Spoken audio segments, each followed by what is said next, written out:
Fala meninos e meninas, eu sou o professor Beto. Hoje nós vamos falar sobre impulso e quantidade de movimento. Então vamos lá.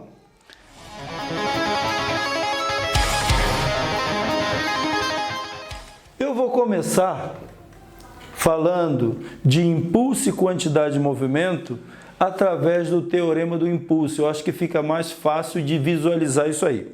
Então vamos aqui, ó. Aqui eu tenho um corpo que está apoiado numa superfície horizontal, está aqui. Esse corpo está submetido a várias forças. E dessas forças eu vou tirar a força resultante e vou desenhar a força resultante que está agindo sobre esse corpo aqui, ó. Esta é a força resultante que age sobre este corpo nessa posição aí. Não esqueça, ele tinha várias forças e eu determinei a força resultante. Esse corpo tem uma massa M. Quando ele está nesta posição aqui, ele podia estar parado ou em movimento, então ele vai ter aqui uma determinada velocidade. Pode ser zero ou não importa. Mas se sobre este corpo tem uma força resultante agindo, nós sabemos, segundo a segunda lei de Newton, força resultante é igual a massa multiplicado pela aceleração. Então, esse corpo aqui, devido a esta força resultante, ele vai adquirir uma aceleração. Então, vou fazer isso aqui, ó. Força resultante é um vetor igual a massa multiplicado pela aceleração, também vetorial. Nós sabemos que a aceleração é calculado vetorialmente, hein? ΔV dividido por ΔT. Não esqueçam que a aceleração e velocidade são grandezas vetoriais. Vou substituir aqui. Força resultante vetorialmente é igual a massa multiplicado pelo vetor variação de velocidade dividido pelo intervalo de tempo. Aqui eu vou pegar o tempo e jogar para cá multiplicando. Então vai ficar assim, ó, força resultante multiplicado pelo tempo é igual a m que multiplica. ΔV é velocidade final menos a velocidade inicial. Aqui, ó, eu faço uma distributiva, aqui, ó.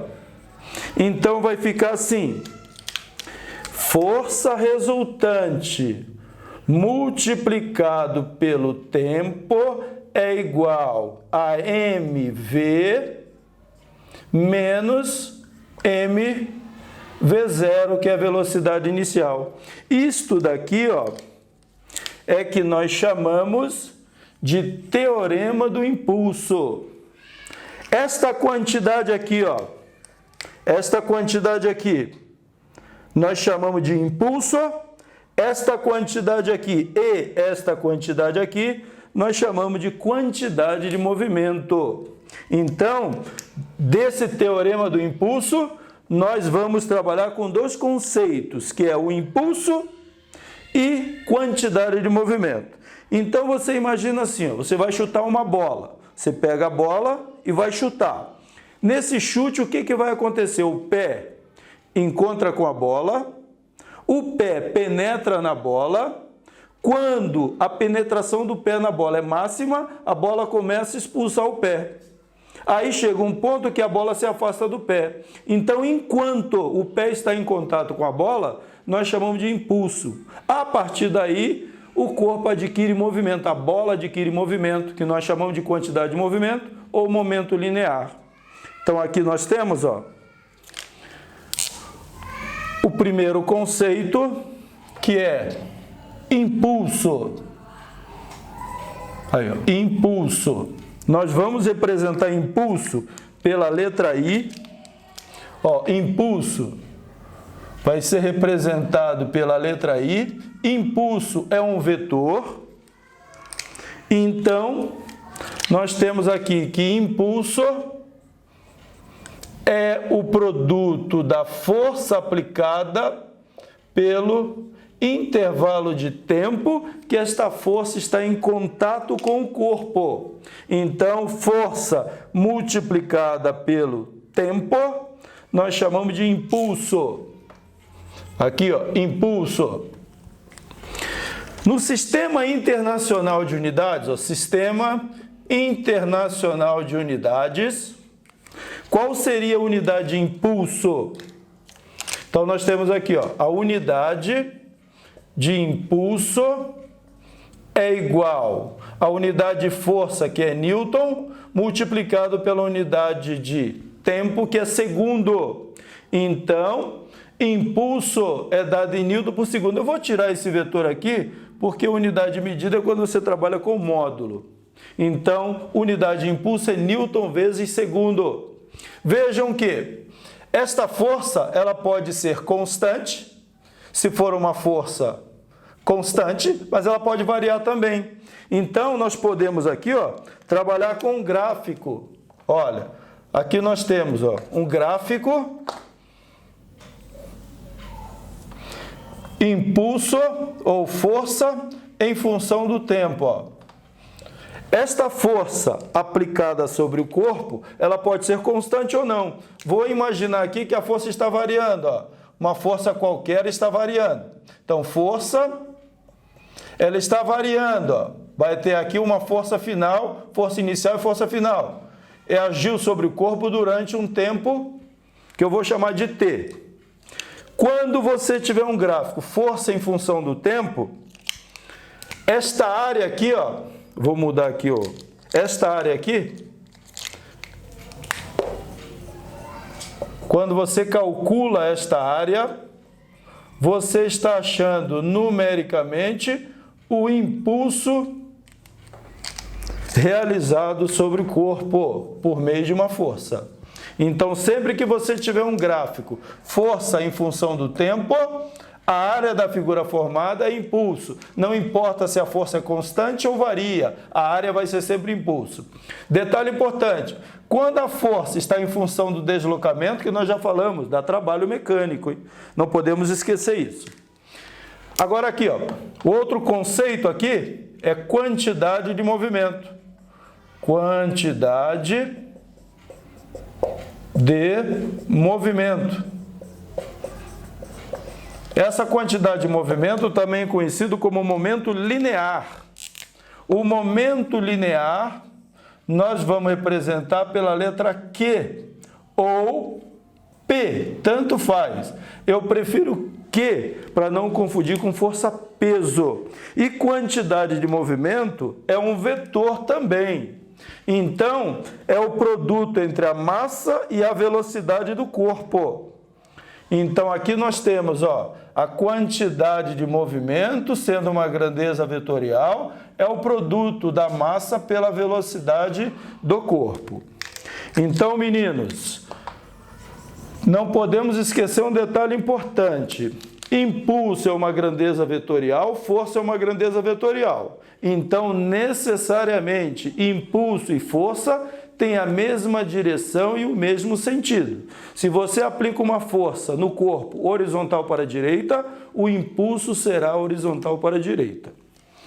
Quantidade de movimento e velocidade são grandezas vetoriais. Então, quantidade de movimento e velocidade possuem a mesma direção e mesmo sentido. Se a velocidade de um corpo é vertical para baixo, a quantidade de movimento ou o momento linear é vertical para baixo.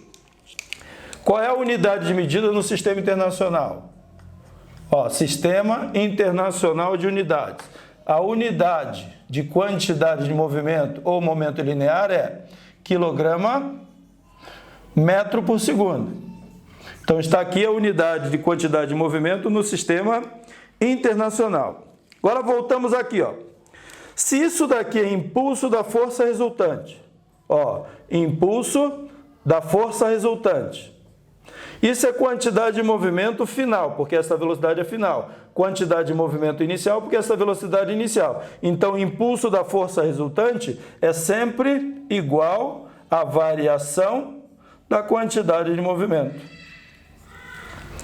Então, meninos, detalhe importante, se impulso é a variação da quantidade de movimento, se você tirar essa variação, você sabe que impulso é igual a quantidade de movimento. Ou seja, tanto faz você ter a unidade de impulso, Newton vezes segundo, quanto quilograma vezes metro por segundo.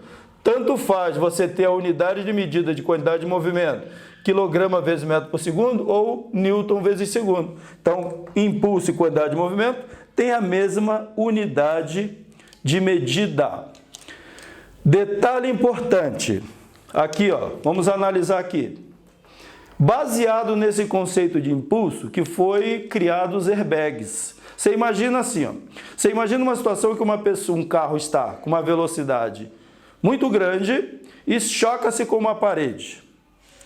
A velocidade da pessoa que está dirigindo o carro, ela sai de uma determinada velocidade a zero num tempo muito rápido. Então a força, se o tempo é muito curto, rápido, a força do choque é muito grande.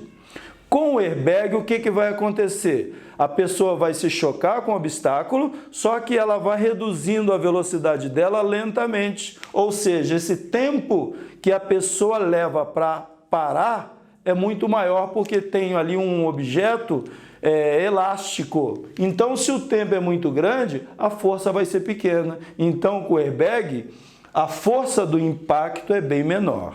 Então, tá aqui os conceitos. Eu preferi desenvolver impulso e quantidade de movimento pelo teorema do impulso. Não podemos esquecer que são grandezas vetoriais, então tem que ter a mesma direção e o mesmo sentido.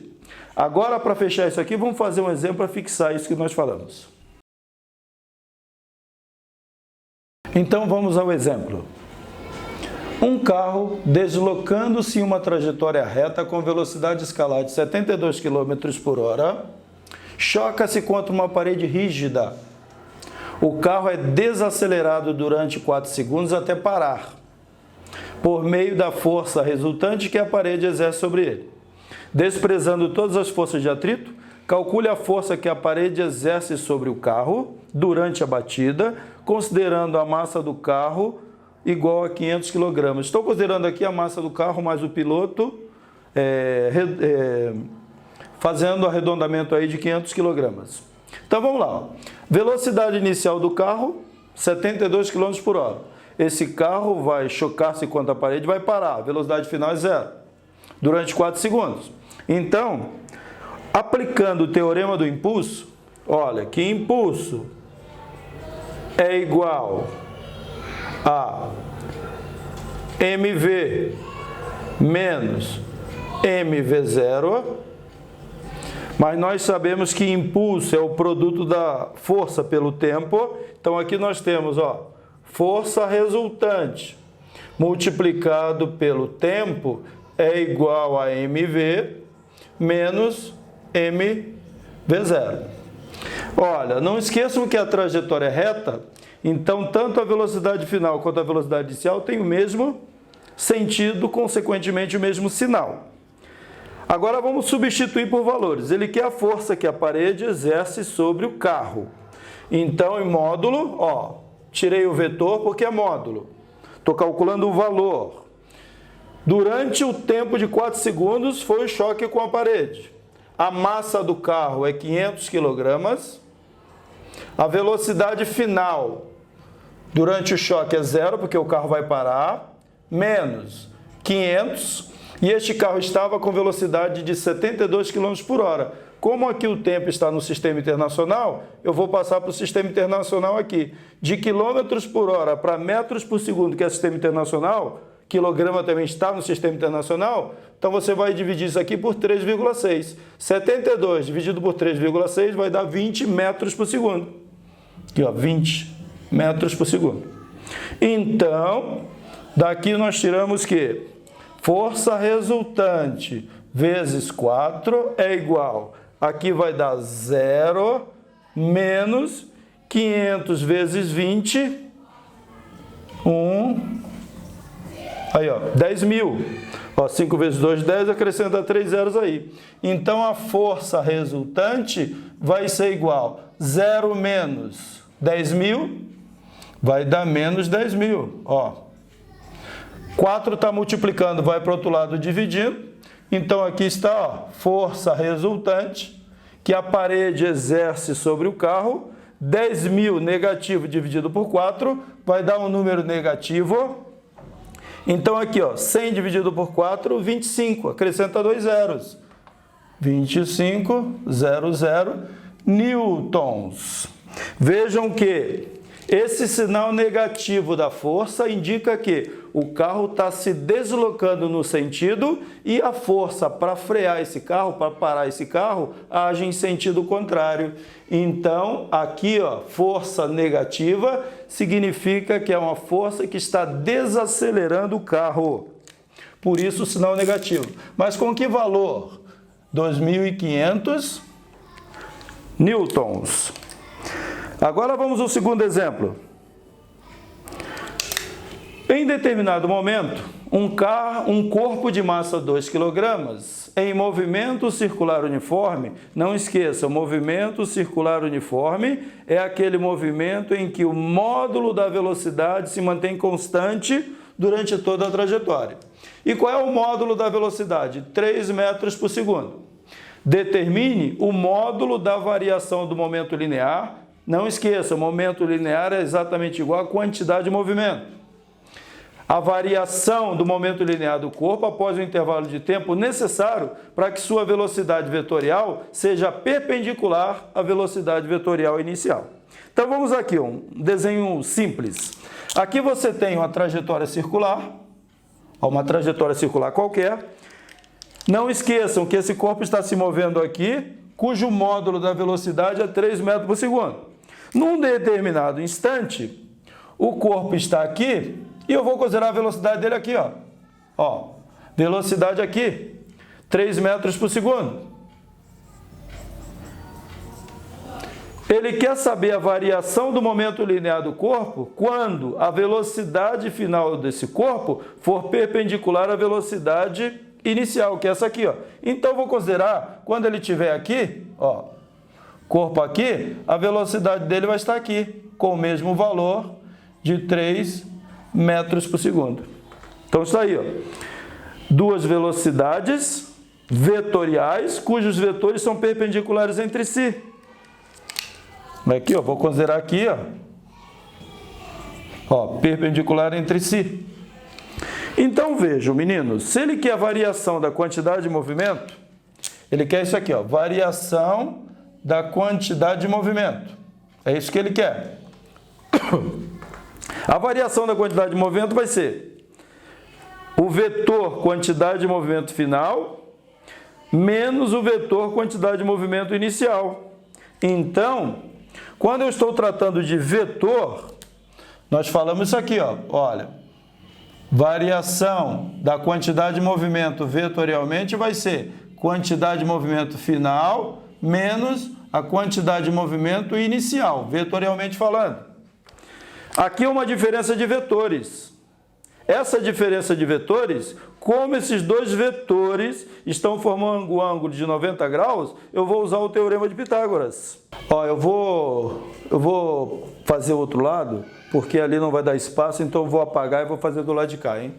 Se eu tenho velocidade inicial horizontal para a direita, eu terei aqui, ó, a quantidade de movimento inicial horizontal para a direita.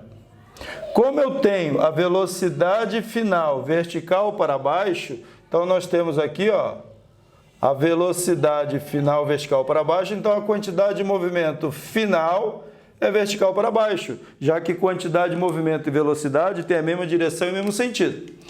Aqui você tem dois vetores perpendiculares entre si. Como nós já fizemos em vetores, a variação da quantidade de movimento é a diferença entre esses dois vetores. Então está aqui, ó, a diferença entre esses dois vetores, ó.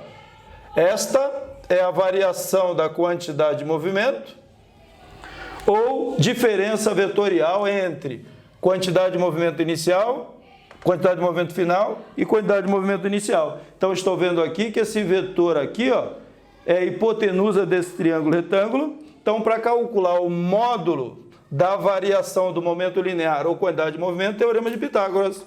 Então, nós temos aqui, ó, variação da quantidade de movimento ao quadrado, que é a hipotenusa, vai ser igual ao módulo da quantidade de movimento inicial ao quadrado, mais o módulo da quantidade de movimento final ao quadrado. Não esqueçam que quantidade de movimento é o produto da massa pela velocidade. Então, ó, quantidade de movimento inicial é a massa multiplicado pela velocidade inicial, que é 3. Isso ao quadrado. Mais quantidade de movimento final é massa multiplicado pela velocidade final. Como o movimento é circular uniforme, o módulo da velocidade é sempre o mesmo. Então, a variação da quantidade de movimento ao quadrado é igual, aqui vai dar 6 ao quadrado mais 6 ao quadrado. Então, aqui vai ficar, ó, variação da quantidade de movimento ao quadrado é igual a 36, eu vou pôr assim, ó, 2 vezes 6 ao quadrado. Aí, ó. Então, a variação da quantidade de movimento é igual a raiz quadrada de 2 vezes 6 ao quadrado. Então, aqui nós temos que a variação da quantidade de movimento aqui vai ser 6 ao quadrado é 36, raiz quadrada é 6. Raiz quadrada de 2 não dá exato, que é 1,4, mas vou deixar a raiz quadrada de 2. Aqui, ó. Então, a variação da quantidade de movimento em módulo é 6 raiz de 2. Unidade de medida, quilograma, metros por segundo. Então, não podemos esquecer que aqui temos que trabalhar com os conceitos de vetores. Bom, espero que tenha facilitado a vida de vocês aí. Não esqueçam de dar aquele joinha, se inscrever no canal. Valeu, galera!